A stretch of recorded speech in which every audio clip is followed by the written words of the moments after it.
Hello everyone and welcome to Real-Time Systems utilizing Tennessee's in-time course. This is chapter 11, Priority Inversion and Regions. My name is Gidi Cohen, and in this chapter we will look into the following issues. First, I will present the problem of priority inversion. Then we will look into a solution, one possible solution, which is called the Priority Inheritance Protocol. And later on there is a short quiz for you to challenge. Well, first, what is the problem of priority inversion? We can say that it might happen in a real-time system that a higher priority task is blocked by a lower priority one. The highest priority task, let's say T1, relinquishes the processor whenever it seeks to lock the semaphore guarding a critical section that is already locked by some other task, let's call it T2, whose priority is lower. This might be caused by semaphore usage, device conflict, bad design of interrupt handlers, or poor programming or poor system design. As a matter of fact, priority inversion occurred in 1907 in NASA's Mars Pathfinder space mission vehicle. Bus usage, which is the shared resource, was synchronized with semaphore. A meteorological data gathering task, which is low priority and low frequency task, blocked a communication which is higher priority and higher frequency task. This infrequent scenario caused the system to reset. The problem was diagnosed in ground-based testing, and priority inheritance mechanism was remotely enabled, and thus the problem was solved. So let's look into a more detailed diagram of this scenario. Well, we got here three tasks, or let's say three threads. Thread A, which has the lowest priority. Thread B, which got a middle priority, and thread C with the higher or highest priority. Now, thread A starts running first, and it waits for a unit from the semaphore, and it gets 1 unit. You can notice that for each thread we got here three separate lines to emphasize its state. So state of thread A was asleep. It started running at first, and it got hold of the semaphore. Then thread B was awakened, and it preempts thread A. So although thread A got hold of the semaphore, it is now asleep or suspended, but let's say it is in ready state, but it is no more running. Thread B got a hold of the CPU for a short time, accomplished something, and then thread C start running, and that is thread C, preempts thread B. Now thread C waits now at this point to get hold of a unit from the semaphore, but thread A has the unit, so thread C goes to sleep, and thread C continues to run at this point. Thus, thread C has a better priority, as a matter of fact the highest priority in our system, and it is blocked because thread A has the required resource and thread B has the CPU. So we got a situation in which the highest priority task is starved, and this situation, this scenario can go on, and using semaphore does not prevent it. The priority inheritance protocol, which is called the PIP, suggests a solution to the priority inversion problem. The solution is as follows.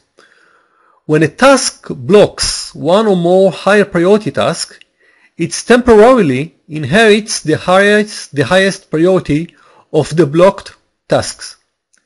If task TC, let's say, is blocked by TA and TC has precedence over TA, then TA temporarily inherits the priority of TC. This will guarantee that TA will somehow get the chance to accomplish its task. When TA exits the critical section that caused the block, it reverts to its original priority that it had when it entered that section. Priority inheritance is transitive. Let's look in three tasks. Assume that TZ priority is higher than TY priority, which is higher in its turn than TX priority. If TX blocks TY, which blocks TZ, that is the lowest priority blocks the highest priority, then TX will inherit the priority of TZ via TY. Looking in the in-scope diagram or screen of the in-scope, we can actually see the inheritance, the priority inversion problem right here. Look, this is the main task, and red is thread A, which is TA in our method. Green is task B, thread B, and the purple is thread C with the highest priority. This is the initialization of the three threads, and later on, at this point, we can see the priority inversion actually happens. Thread A starts its activity, gets hold of the semaphore, and preempts by thread B, which is preempted by thread C, but thread C, which tries to get hold of the semaphore, is suspended because the semaphore is being held by thread A, and so we see that actually thread B got the CPU. Now, let's look in the diagram again, but what will happen if we are using the regions? Regions are in-time mechanism which implement the solution, the priority inheritance solution. So the scenario begins from point 1, from timeline 1 to timeline 3, exactly as before. And let's see what happens next. At point 4, thread C is being suspended. But because it's being suspended, thread A inherits thread 3 priority. And so at this point, the thread that is getting the CPU is no longer thread B, but actually thread A. And so it got to continue running, and at some point it will release the semaphore. And at this point, point 5, timeline 5, thread C will get the CPU and it will continue its running. Again, using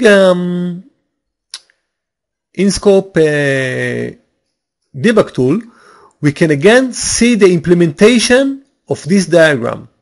And if we use in the in-time system a region instead of semaphore, we will see that this problem with this specific scenario is solved.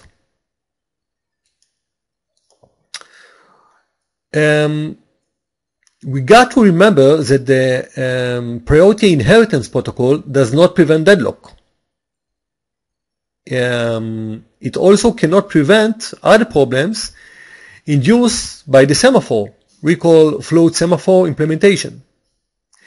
Using in-time regions, a thread may release only the latest region it locks. So this might solve some more problems, but as I said earlier, it will not solve all the problems. Thus, under this methodology, we are less likely to meet deadlocks. Yet, it is possible to meet them. And finally, a short quiz for you to challenge. First, what are the rules of the priority inversion protocol? Second, does usage of region prevent deadlock? And try to justify your answer.